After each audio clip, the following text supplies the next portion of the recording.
And I think that's why it has worked. Everybody has brought their own interpretation, their own experience and to this event. So I'm really excited that you're all here and we're going to have such a great conference and with such wonderful presenters. I also want to thank Student Alliance, who is sponsoring this, as well as the PCC program. Funding is always important. At least it provides us some food to eat and things to drink, and we're very grateful for that. I want to thank also Elizabeth McNally and Matt Segal, who were co-planners of this event with me this year, who are invaluable in their service, and they will delight us, particularly with their presentations, and tomorrow afternoon and this afternoon with some group experiential exercises I think you'll really enjoy. And speaking of that, I'd like to begin with one. All I want you to do is hug yourself. Just hug yourself. Close your eyes if you want to. And ask yourself, what is it that you cherish about you? What is it that makes you special and unique?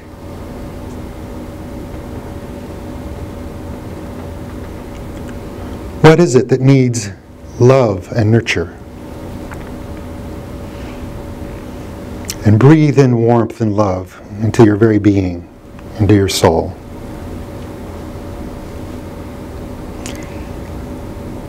And just hold that for a moment as Michelle and I would like to sing a very brief song for you.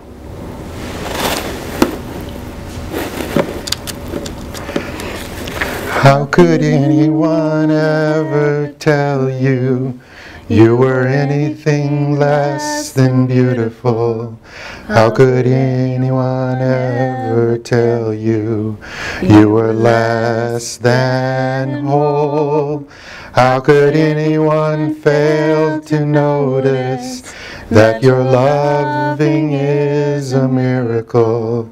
How deeply you're connected to my soul. And now, I want you to all stand up, please, right where you are. And I just want you to reach. Just reach. Just stretch and reach. If you want to go up on your tiptoes and try to hold you on tiptoes, that can be challenging. And ask yourself, what are you reaching for? What do you want to grasp? What is it do you want to become? Reach for it. And know that it's already within you. And now, to make it difficult, those of yoga may not be too difficult, I want you to stand on one leg and put your other foot to your inside of your other leg. Whichever leg you want to stand on, and continue to reach. It becomes difficult for me to hold that for too long. Some of you yoga practitioners, this is a piece of cake. We often have challenges in our reach to become. And sometimes those challenges will knock us off our feet. But you know what? Other people can help. So what I want you to do is to pair up with someone, and you decide who stays on your one leg and reaches, and the other person just hold them in support. You can work in threes if you want to, but so try to support each other and see how much more secure you might feel standing on one leg, having someone support you. Maybe you don't wobble as much.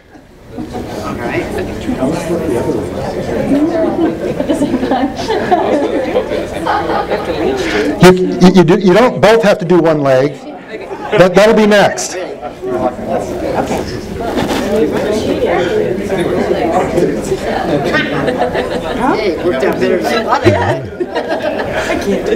Okay, now both of you on one leg, if you're not already, and see if you can hold that position.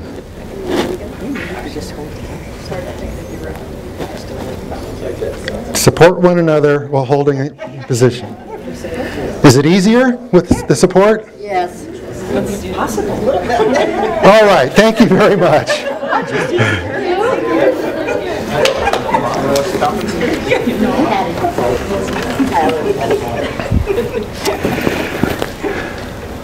Well, how is that related to love? Well, in the first exercise, it's about loving yourself, right? It's about accepting all that stuff inside you and cherishing it and nurturing it and love what needs to be loved. That is one of the key definitions of love, and self-love is probably one of the most important loves we can have, because if we don't truly love ourselves, then it's often difficult to love others. Another kind of love is that reach. It's that eros. It's that stretching towards your fullness, towards your own well-being and fulfillment and actualization. But what we realize is that we can't do that by ourselves. And so, along with this erosic love, there is a love called philia. It is communion. It is support. It's intimacy. It's mutuality. It's helping each other get what we need to become whole. And then there is the love that just, where you support me or I support you with no expectation. It is unconditional and is often called agape. Well, you're going to hear those themes throughout this conference of eros, the reaching, the becoming, philia, the communion, the belonging, and agape, the giving, the sharing, or the bestowing. And so that is by way of introduction of what this conference is about. And I want to share just a bit more. I'm going to read some of this to you about one way you can approach a cosmology of love. Now, cosmology, as most of you probably know, is a study of the origin, nature, and evolution of the universe. It could be seen as a multi-pronged discipline ranging from scientific investigation into the physical universe to philosophical, anthropological, and metaphysical inquiry to religious affirmations and esoteric intuitions. Yet cosmology is also a set of assumptions about the nature of reality and its so-called natural laws. A cosmology represents our basic understanding of who we are in this vast cosmos. To speak of a cosmology of love suggests that love participates in the substance and the evolutionary processes of the universe, that it is embedded in the fabric of the cosmos itself. More on this in a bit. What is love? People have been trying to answer that question for millennia through the tools of science and spirit. Is it a primal force of creation? Is it the origin of all that exists? Is it an emotion associated with certain life forms that have evolved on Earth? Can love save us from our many and serious problems? Or is that a naive fantasy? Can love heal us in body and soul? Or is that a New Age illusion? Whatever our answer to these questions, the Encyclopedia of Religion at least says the idea of love has left a wider and more indelible imprint upon the development of human culture in all its aspects than any other single notion. For many, love is the fundamental reality of existence. For others, a strong moral code. And for others, merely an emotion or an avoidable risk. To ignore its pervasive influence throughout the history of human experience because love seems so imprecise is to ignore Abraham Maslow's prophetic plea, who says, we must study love. We must be able to teach it, to understand it, to predict it, or else the world is lost to hostility and suspicion. Among the benefits of pursuing love, say philosopher Irving Singer and sociologist Batirim Sorokin, is that love stops aggression, that it increases human vitality and longevity, It begets more love, integrates the psyche, and is a creative force for good in social movements. So it is important to understand as clearly as possible what the nature and power of love is and how it can be harnessed and directed. I believe that love is a primal organizing dynamic in which human love finds its evolutionary expression. The cosmos rises into being and becomes as creative spontaneities unfold, guided by love's primordial ordering energies, or what I will call the cosmic archetypes of Eros, agape, and philia.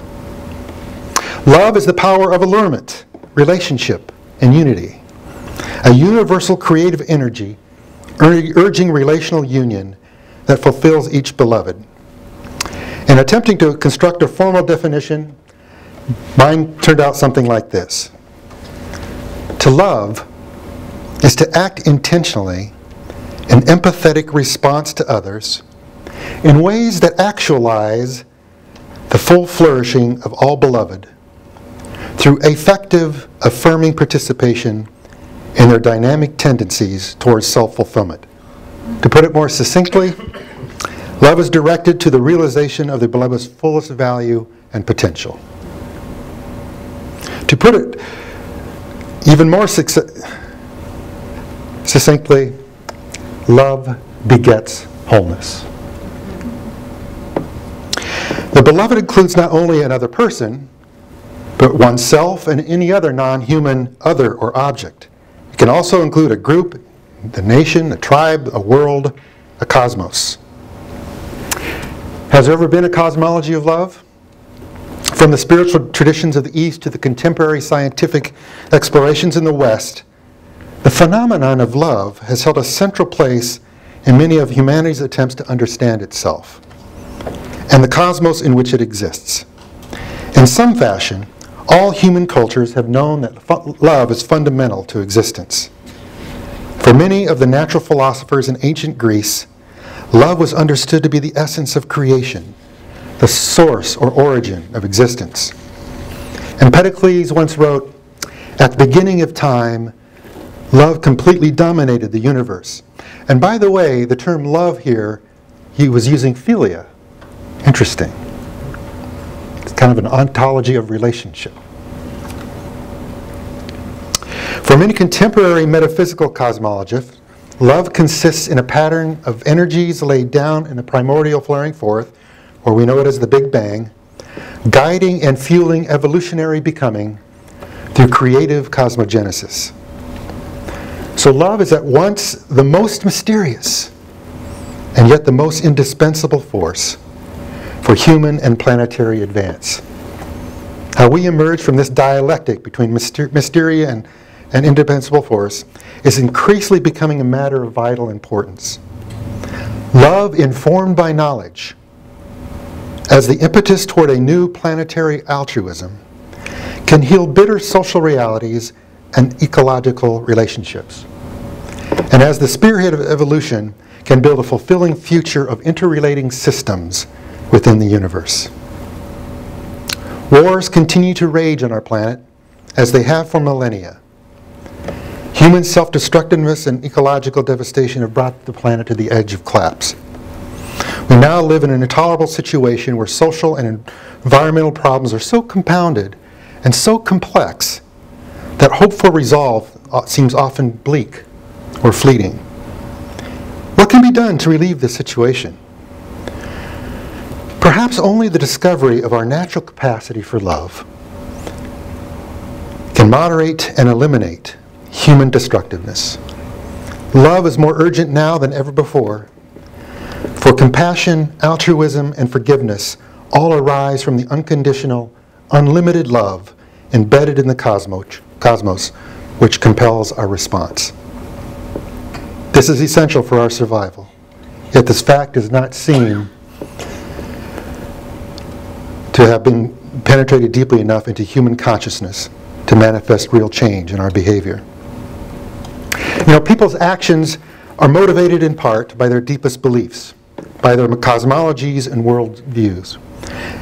What might life on earth be like if our deepest belief was that we are made of love, by love, and for love? If humanity was to perceive fully and completely that love is the source of existence pulsing within each one, how would our lives be different? What fundamental changes might become evident in the functioning of our cultural institutions? Imagine the power of healing we could bring to all of our relationships if each decision we made was based on love. Imagine the impact of a cosmology of love. It could be revolutionary and transforming, transcending our current morass. Love calls us to a higher vision. Welcome to the conference. Hope that wasn't too heavy. Oh, thank you.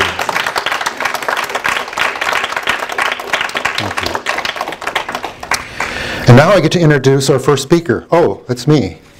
I'm a last-minute fill-in. We had a full slate, and we've had 2 or 3 people who needed to pull out at the last minute, and so I learned about that just this week, and I'm happy to fill in. So what